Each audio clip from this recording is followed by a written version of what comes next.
Good morning. ప్రభువైన యేసుక్రీస్తు వారి పరిశుద్ధ నామములో అందరికీ శుభాలు. ఈరోజు మన అనుదిన ఆత్మీయ ఆహారంగా సామెతల గ్రంథం నుండి 12వ అధ్యాయము 23వ వచనాన్ని ధ్యానించుకుందాం. వివేకి అయిన వాడు తన విద్యను దాచిపెట్టును, అవివేక హృదయులు తమ మూఢత్వము వెల్లడి చేదురు. ఇక్కడ వివేకికి అవివేకికి, ఒక వైజ్ మ్యాన్కి ఒక ఫూలిష్ పర్సన్కి డిఫరెన్స్ చెప్తున్నాడు. మనము వివేకము కలిగిన వారముగా ఉంటే కనుక ఆ వివేకట తనకున్న జ్ఞానాన్ని ఎక్కడ పడితే అక్కడ ప్రదర్శించుటట. కానీ అవివేకి తనకున్న జ్ఞానమే కాదు, తనకున్న మూర్ఖత్వాన్ని కూడా ప్రదర్శించేస్తాడట. మన మాటల్లో 10 మందిలో మనం మాట్లాడుతున్నప్పుడు మన మాటలను చాలా జాగ్రత్తగా చెక్ చేసుకుంటూ ఉండాలి. జ్ఞానయుక్తమైన మాటలే మాట్లాడచ్చు, కానీ అది సందర్భమా కాదా చెక్ చేయాలి. చాలా తెలివైన మాటలు, వివేకంతో కూడిన మాటలే మాట్లాడచ్చు. ఆ వినేవారు దాన్ని తీసుకునేవారుగా ఉన్నారా, లేకపోతే దాన్ని హేళన చేసేవారుగా ఉన్నారా అని యోచించి మాట్లాడాలి. యేసు ప్రభువుని ఇష్టానుసారంగా ప్రశ్నలు వేస్తున్నప్పుడు ప్రతి ప్రశ్నకి యేసు ప్రభుకి దగ్గర ఆన్సర్ ఉంది, కానీ చెప్పడానికి ఆయన ఇష్టపడలేదు, మౌనంగానే ఉన్నాడు. పిలాతు దగ్గర ప్రధాన యాజకులు పిలాతు, హేరోదు నోటుకొచ్చిన ప్రశ్నలు వేశారు. యేసే మౌనంగా ఉన్నాడు, ఆన్సర్ లేక కాదు. వారు తిరిగి నోరెత్తలేని ఆన్సర్ ప్రభు దగ్గర ఉంది, కానీ వారు సత్యాన్ని అంగీకరించకుండా వారి ఇష్టానుసారంగా మాట్లాడే ప్రజల దగ్గర ప్రభు చెప్పినట్టు పందుల యొద్ద ముత్యాలు జల్లడం అనవసరం, వ్యర్థం. ఆ ముత్యం విలువ పందికి తెలియదు. మనం ఒక్కొక్కసారి మనం అవివేకంగా ప్రవర్తిస్తూ ఉంటాం. అంటే నాది కరెక్ట్ కదా, నా దగ్గర మంచి ఇన్ఫర్మేషన్ ఉంది కదా, అంతా ప్రదర్శించేద్దామని చెప్పి ట్రై చేస్తూ ఉంటాం. ప్రయాసపడతాం, కానీ వ్యర్థమే అవుతుంది. చివరికి మనం అవివేకులుగా తేలుతాం.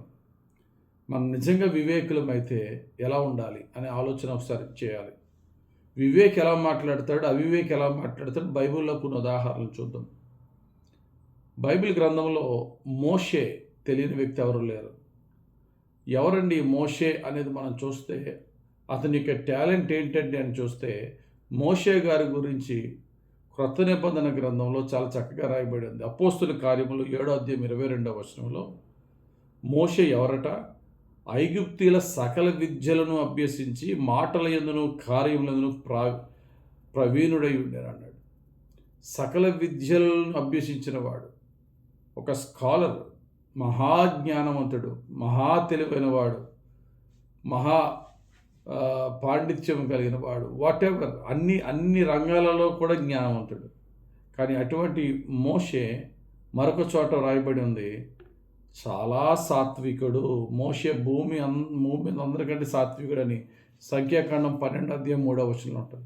ఎక్కడ పడితే అక్కడ నాకు జ్ఞానం ఉంది కదా, నేను మాట్లాడగలను కదా, నాకు కొన్ని వ్యాలిడ్ పాయింట్స్ ఉన్నాయి కదా అని మాట్లాడలే.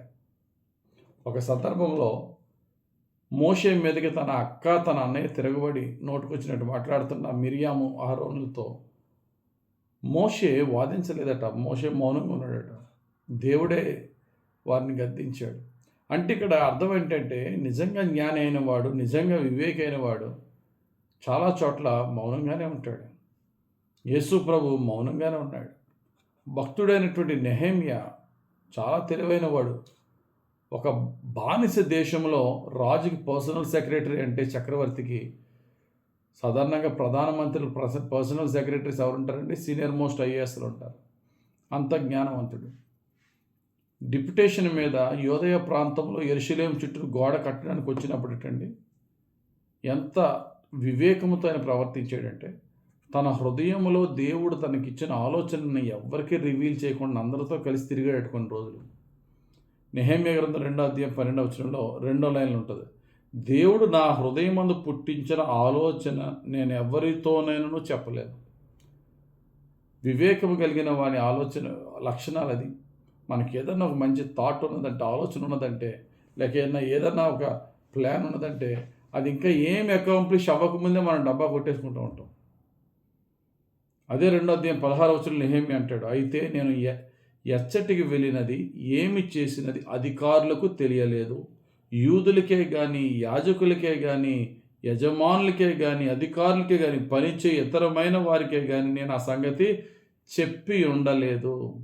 అంత సీక్రెసీ మెయింటైన్ చేశాడు నెహెమ్యా. అంత సూపర్వైజ్ చేసిన తర్వాత ఎప్పుడు ఓపెన్ చేయాలో అప్పుడే ఓపెన్ చేశాడు. మనకు ఆ యుక్తి ఉందా? మనకు ఆ వివేకం ఉందా?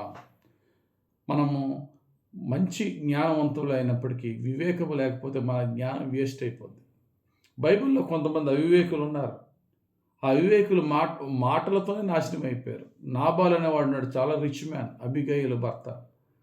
దావీదు పనులు వచ్చినప్పుడు అవివేకంగా మాట్లాడాడు, నాశనం అయిపోయాడు. రాజైన సౌలు ఉన్నాడు, మొదటి రాజు ఇశ్రాయేలుకి. ఒక యుద్ధంలో అవివేకంగా మాట్లాడాడు. ఈ యుద్ధం నా శత్రువులపై జయం పొందేంత వరకు నా యొక్క ప్రజలైన ఇశ్రాయేలు ఎవడో కూడా ఏ ఆహారం ముట్టకూడదు, ముట్టుకుంటే శాపగ్రస్తుడు అవుతారని సొంత కొడుకే యోనాతానే ముట్టుకున్నాడు, లేనిపోని శాపం తెచ్చుకున్నాడు. మనం నోటుకొచ్చిన మాటలు మాట్లాడి ఎందుకు శాపం తెచ్చుకోవాలా? ఈ రెహబాం అనేవాడికి జ్ఞానవంతులు ఇచ్చిన సలహా తీసుకోలేదు, కూరగాయలు ఇచ్చే సలహా తీసుకుని నోటుకొచ్చినట్టుగా మాట్లాడి రాజ్యాన్ని ముక్కలు చేసేసుకున్నాడు. పేతురు భక్తుడు ఇంకా ఆత్మీయంగా బలపడక ముందుకు వచ్చి అవివేకంగా మాట్లాడాడు. ఎవ్వరు అభ్యంతరపడిన నేను అభ్యంతరపడను, అవసరమైతే నీ కొరకు నా ప్రాణాన్ని ఇచ్చేస్తానన్నాడు. చివరికి ఆయనే చాలా ఇబ్బందులు పడ్డాడు. రాజైన హేరోదు చాలా గర్వంగా మాట్లాడుకున్నాడు. ప్రజలు ఇది దైవ స్వరమే కానీ మానవ స్వరం కాదన్నప్పుడు కూడా దేవుని మహిమను దొంగిలిస్తున్నాననే వివేచన కోల్పోయి మాట్లాడాడు. చివరికి దేవుని చేత మొత్తపడ్డాడు. అపోస్తలుల కార్యాలు 12వ అధ్యాయం. వీళ్ళందరూ అవివేకులు, ఉన్నత హోదాలో ఉన్న అవివేకులు. ఈరోజు దేవుడు మనకు హోదా ఇచ్చాడంటే, ఒక స్థితి ఇచ్చాడంటే అది నిలబెట్టుకోవాలంటే కావాల్సింది జ్ఞానం కాదు. ఆ జ్ఞానాన్ని ఎప్పుడు ప్రదర్శించాలో వివేకం. దేవుడిని అడుగుదాం, ప్రభువా నువ్వు నాకు జ్ఞానం ఇచ్చినా, నువ్వు ఉన్నత హోదా ఇచ్చినా దాన్ని నిలబెట్టుకునే వివేకం దయచేయి.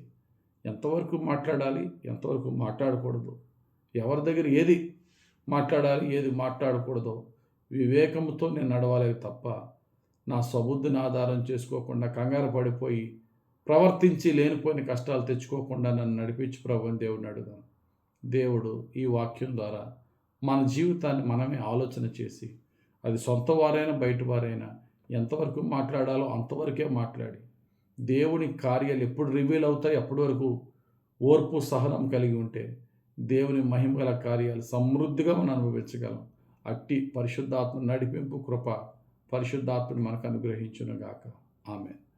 పరిశుద్ధుడా, ప్రేమ కలిగిన తండ్రి, ఈరోజు మాకు ఇచ్చిన ఈ వాక్యం బట్టి మేము ఎక్కడ ఉద్యోగాలు చేస్తామో అక్కడ, లేక కుటుంబస్తుల మధ్య, బంధుమిత్రుల రక్త సంబంధుల మధ్య నీ ఆత్మ సహాయముతో, నీ పరిశుద్ధాత్మ సహాయంతో వివేకులముగా, తగిన విధముగా, తగునంత విధముగా మేము చక్కగా మాట్లాడి లేనిపోయిన కష్టాలు తెచ్చుకోకుండా వివేకముతో మాట్లాడి నీ మహిమకరమైన జీవితాన్ని మేము అనుభవించే ధన్యత మాకు దయచేయమని యేసుక్రీస్తు వారి పరిశుద్ధ నామంలో ప్రార్థించి వేడుకొనుచున్నాము తండ్రి. ఆమేన్. తండ్రి యొక్కయు కుమారుని యొక్కయు పరిశుద్ధాత్మ దేవుని అభిషేకము సంపూర్ణమైనటువంటి వివేకముతో నడిచేవారుగా పరిశుద్ధాత్మను మనల్ని నడిపించి దీవించును గాక. ఆమేన్. God bless you. Have a very blessed day.